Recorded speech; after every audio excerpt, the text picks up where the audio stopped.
So we have to know how rejection operates, the spirit of rejection. And the spirit of rejection will wound you. That dejection, that withdrawing, will cripple you from being able to receive the love of God. He couldn't receive God's love at that point. He felt like God had rejected him, even though God had not rejected him. He rejected his offering.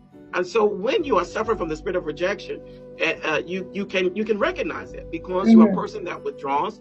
It's not easy for you to give or receive love. You are suspicious, or you are overtly angry, jaded. You push people away before they can push you away. So that's a great explanation.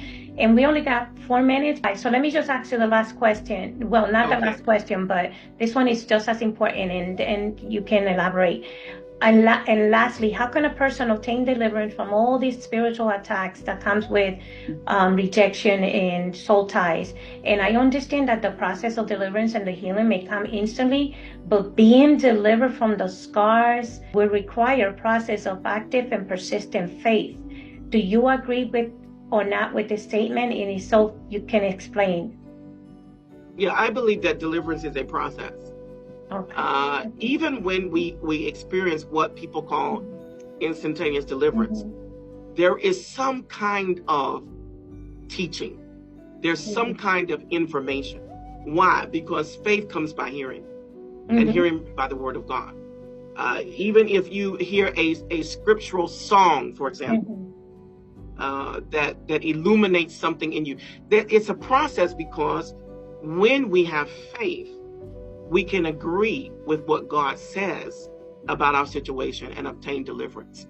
And for me, I don't think there's God. With God, all things are possible. But for me, it was a process, because I needed understanding. I needed knowledge. I needed information. I didn't even know what was going on with me.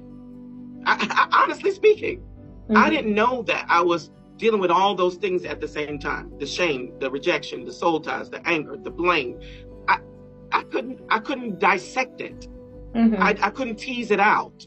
And that's part of what counseling does, by the way. It helps you tease out and dissect what's going on with you, because sometimes you don't know.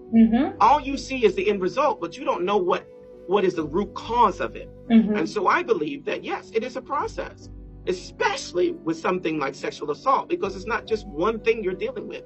It's a package of things. Yes. And when it's a package of things, you need to gain knowledge, tease out, dissect, understand what is actually happening on the inside of you.